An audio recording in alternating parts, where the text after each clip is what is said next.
Okay, तो इस video में हम लोग बात करने वाले हैं कि अगर आपको नेटवर्किंग में अपना करियर शुरू करना है या फिर ऑलरेडी आप कोई जॉब कर रहे हैं नेटवर्क फील्ड में, या फिर आप एक स्टूडेंट हैं, ठीक है, नेटवर्किंग के प्रैक्टिकल्स आपको करने हैं, राइट, सॉफ्टवेयर्स रन करने हैं, तो कौन सा लैपटॉप ख़रीदना सही रहेगा आपके लिए। तो चलिए आगे बढ़ते हैं, इस स्लाइड में शुरू करते हैं। सबसे पहले ये पहचानिए कि आप नेटवर्किंग की जो जर्नी है उसमें अभी आप कहाँ पे हैं, राइट।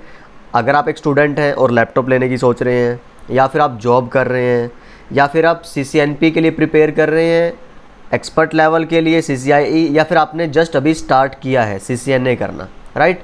तो हर एक प्रोफाइल के लिए जो रिक्वायरमेंट रहेगी वो अलग है। सपोज करिए अगर आप स्टूडेंट हैं तब आपको कम कॉन्फ़िगरेशन चाहिएगी हार्डवेयर की।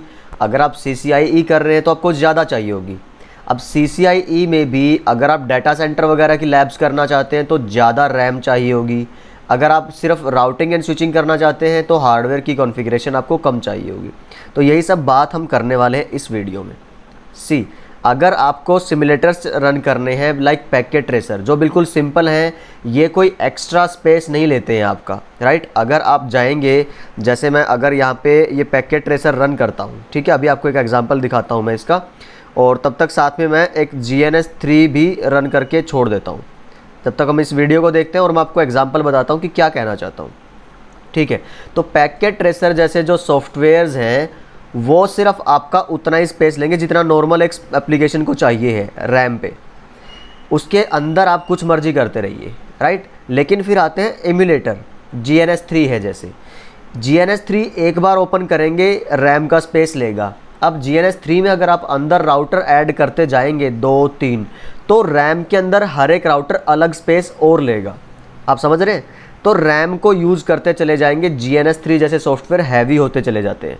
तो इस केस में आपको लैपटॉप की जो रिक्वायरमेंट होगी हार्डवेयर की वो अलग रहेगी, राइट। फिर अगर आपको वर्चुअलाइजेशन रन करना है जैसे VMware या वर्चुअल बॉक्स या Hyper-V, तब क्या करना है। फिर अगर आपको लैपटॉप चाहिए, सिर्फ आपको मान लो साइट पे जाना है, डिवाइस है कोई आपका पास, मान लीजिए फायरवॉल का एक्सेस लेना है कंसोल से, या स्विच है या राउटर है, तो सिर्फ एक्सेस करना और वो सब काम के लिए आपको फिर इतना सब कुछ, ये ज़्यादा रैम और ये सब नहीं चाहिए।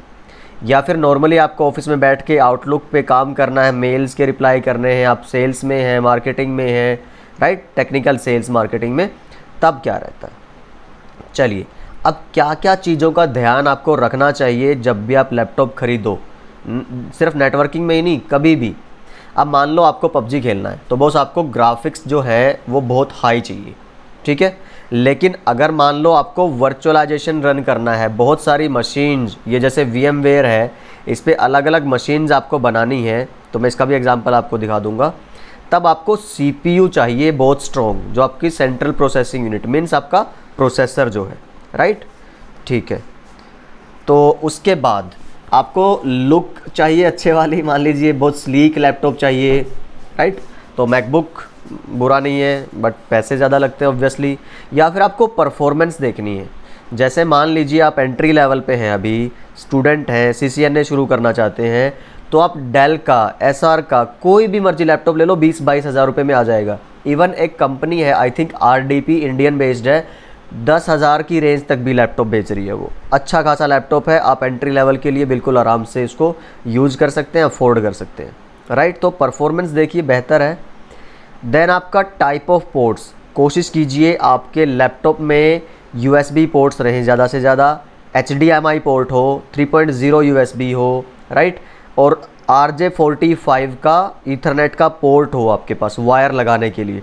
जैसे मैं अभी Lenovo IdeaPad 320S यूज़ कर रहा हूँ लैपटॉप, तो मेरे में LAN पोर्ट नहीं है, तो मुझे काफ़ी दिक्कत होती है, राइट। तो ये चीज़ आपको ध्यान रखनी है कि जो काम आपको करना है उसका पोर्ट आपके डिवाइस में है या नहीं है, राइट। अब जैसे मेरे में इसको लैपटॉप, ये बहुत स्लीक है, लाइक बहुत अच्छा लगता है दिखने में लुक वाइज, जैसे मैं बात कर रहा था, पर इसमें ऑप्टिकल ड्राइव नहीं है। मुझे CD DVD कभी प्ले करनी हो ना, तो मुझे दूसरा लैपटॉप उठाना पड़ता है, राइट।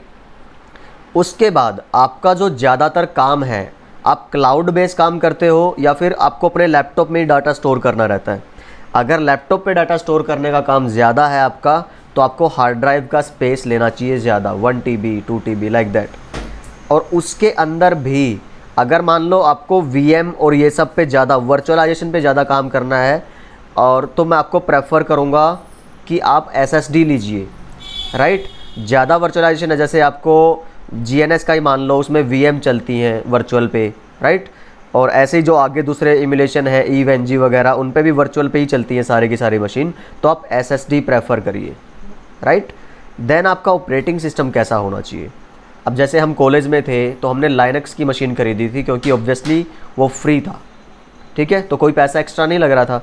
विंडोज़ अगर आप लेंगे तो आपको पैसा देना पड़ेगा, बट मान लो अगर आप IT प्रोफेशनल हैं, आपको कंपनी की तरफ से मिल रहा है या खुद भी लेना है, और आपको ज़्यादा बैकग्राउंड टास्क और उस सब में कस्टमाइजेशन में टाइम नहीं वेस्ट करना, तो आप विंडो 10 से कोई भी एक लैपटॉप उठा लीजिए जिसमें विंडो 10 आती हो। तो ये कुछ पॉइंट्स आपको ध्यान रखने वाले होते हैं। अब मैं थोड़ा सा एक डिस्कस तो हम कर चुके हैं, अब एग्जैक्ट मैं कुछ स्पेसिफिकेशंस आपको दिखा रहा हूँ कि अगर आप स्टूडेंट हैं, i3 से भी 2 कोर हैं, हाइपर थ्रेडिंग होगी उसके अंदर, 2 कोर 4 का काम करेंगी, कोई इशू नहीं है, परफेक्ट स्मूथ चलेगा आपका, सिर्फ आपको पैकेट ट्रेसर वगैरह ही रन करना है, ठीक है। बट अगर आप स्टूडेंट हैं और आपको वेब डेवलपमेंट और ये सब करना है, ये मैं सिर्फ एग्जांपल दे रहा हूँ नेटवर्किंग के स्टूडेंट्स के लिए, बट अगर आप कंप्यूटर साइंस के स्टूडेंट हैं तो ये आपकी चेंज हो जाएगी। i5 2.5 गीगाहर्ट्ज़ 4 कोर, समझ रहे हैं आप। रैम आपकी ज़्यादा चाहिएगी, 16 GB to 32 GB, क्योंकि आपके जो वेब डेवलपमेंट के सॉफ्टवेयर्स हैं उनको ज़्यादा स्पेस चाहिए रैम का, राइट।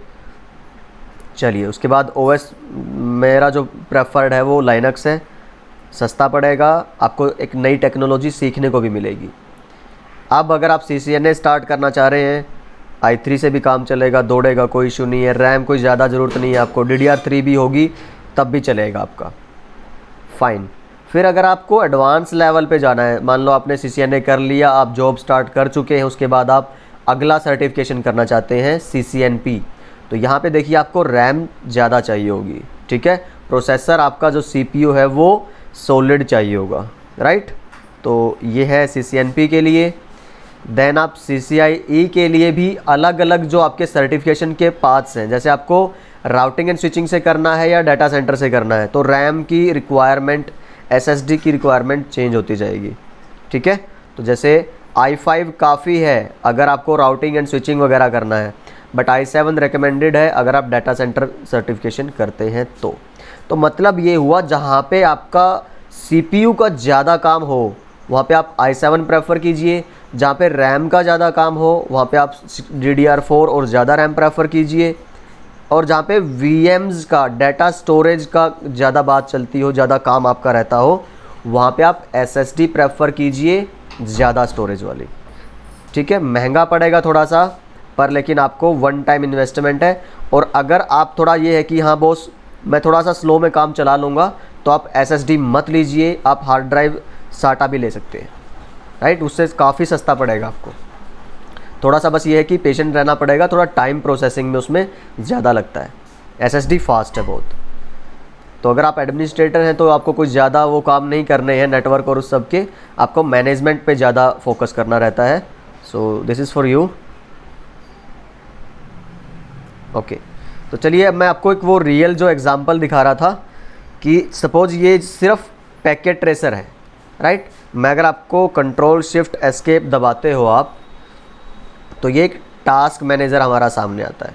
तो यहाँ पे पैकेट ट्रेसर एग्जीक्यूटेबल, इसने जितनी रैम ली होगी, राइट, जैसे अभी 99% सी, मेरा जो लैपटॉप है वो अभी मेरे, आप सोचिए मैं VM यूज़ कर रहा हूँ, मैं GNS3 सॉफ्टवेयर यूज़ कर रहा हूँ, तो इट्स इनफ, मेरा काम फ़िलहाल अच्छे से चल रहा है। सोचो 40% मेरी CPU की यूटिलाइजेशन है एंड 73% मेरा मेमोरी का, तो अभी भी मैं इसके अंदर GNS पे, VM पे थोड़ा बहुत काम कर सकता हूँ, ठीक है। तो पैकेट ट्रेसर जो है आप समझिए, इसके अंदर ये लो, आप कितने मर्जी भी राउटर लगाएंगे ना, एक, फिर आप दूसरा लगाएंगे, फिर आप तीसरा, और इनको कनेक्ट भी कर देंगे और इनके ऊपर प्रैक्टिकल भी करना स्टार्ट करेंगे, तो इससे आपकी रैम पे कोई फ़र्क नहीं पड़ेगा, देखते जाइए वही रहेगी, राइट। मेमोरी 113 MB, 100, 150, 120 इतनी ही चाहिए होगी। लेकिन GNS3 पे अगर आप ध्यान देंगे, अभी 125 MB है, ठीक है। यहाँ पे जाते हैं, कोई भी अगर आप ओपन करते हैं नया प्रोजेक्ट, ठीक है, टेक्स्ट हम देखिए, यहीं से आप अंदाज़ा लगाइए, ये रियल रैम रियल प्रोसेसर पे चलता है सारा का सारा, इसलिए इसको टाइम भी ज़्यादा लगता है सारे रिसोर्सेज आइडेंटिफाई करने में, लोकेट करने में। ठीक है, उसके बाद आप एक राउटर लेते हो, तो ये राउटर हमने लिया, ठीक है। रैम देखिए GNS3 में 133 MB 133 MB। अब मैं इस राउटर को अगर ऑन करता हूँ, ठीक है, यू कैन सी राउटर अभी ऑन हो रहा है, आपका स्टार्टिंग फेज़ में है। तो मैं इसको अभी ऑन की स्क्रीन दिखाता हूँ आपको, और तब तक आप अगर जाएंगे यहाँ पे, ये देखिए इसकी मेमोरी बढ़ती चली जाएगी, और राउटर लगाएंगे ये फिर बढ़ेगा। अभी तो राउटर ऑन हुआ नहीं है हमारा। जैसे ही अगर आप इसको कंसोल लेंगे, ठीक है, कंसोल, तो सी लैपटॉप स्लो होना स्टार्ट हो जाएगा। मेरे इस लैपटॉप में 8 GB रैम है, तो वो कम पड़नी स्टार्ट हो गई है, आप सोचिए, ठीक है। ये देखिए 160 167। तो जितना काम, जितना लोड आपका बढ़ता रहेगा, ये देखिए CPU बढ़ता रहेगा। ये आपका जो अभी राउटर है वो स्टार्ट हो चुका है आई थिंक, और ये उसी की स्क्रीन।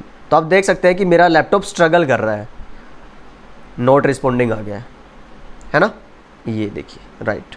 तो थोड़ा सा अगर आप ये एडजस्ट कर सकते हैं कि बॉस आपको टाइम लगेगा, कोई दिक्कत नहीं है, तो ज़्यादा पैसा नहीं लगाना। जैसे मुझे ये लैपटॉप 40 से कम में पड़ गया था, आप 30 बिलो भी ले सकते हैं। डेल का, एसआर का, लेनोवो का लुक अच्छा है, but I don't know, performance ठीक है इनकी, पर वही आप देख लेना पोर्ट्स वगैरह आपके जो रिक्वायर्ड हैं वो हैं या नहीं है, ठीक है। तो कहीं ऐसा ना हो कि स्लिम के चक्कर में आपको DVD प्लेयर ही ना मिले उसमें, राइट। तो this was in this video, and I hope कि मैंने कवर किया है काफ़ी कुछ, आपको हेल्प मिली होगी ज़रूर। बाकी आप अमेज़न पे जाइए, फ्लिपकार्ट पे जाइए, ये स्पेसिफिकेशन जो आपको अभी रिक्वायरमेंट पता चली है कि अगर मैं इस लेवल पे हूँ तो मुझे इतनी रैम, इतना प्रोसेसर और वो सब चाहिए है, तो अमेज़न, फ्लिपकार्ट वो आपको फ़िल्टर करने का ऑप्शन देते हैं। वहाँ पे डालिए मेरे को 2 GB 4 GB रैम चाहिए है, i3 प्रोसेसर चाहिए है, और हार्ड ड्राइव चाहिए है आपको SATA वाली 500 GB, तो आपको अलग अलग प्राइस रेंज पे सारे लैपटॉप दिखा देगा वहाँ पे, ठीक है। अब वो स्पून फीडिंग वाला काम नहीं है, आप IT में करियर बनाने जा रहे हैं, तो इतना आई होप कि आप अपने आप से अपना लैपटॉप चूज़ कर सकते हैं। जो गाइडेंस थी वो प्रॉपर मैंने यहाँ पे डाल ली है। आप इस वीडियो का ये जो PPTs PDF मैंने शेयर की है, इसका रेफरेंस दोबारा से ले सकते हैं अगर कोई इश्यू आता है। फिर भी अगर कुछ और था जो आप जानना चाहते थे, इस वीडियो से ना क्लियर हो पाया हो, प्लीज़ कमेंट्स में बताइए, हो सकता है हम सेपरेटली उसको क्लैरिफाई करने के लिए एक और वीडियो फिर हम लेकर आएँ। ओके, चलिए, thank you so much, and in the mean while सीखते रहिए गाइज, एंड सिखाते रहिए और मस्त रहिए। Thank you.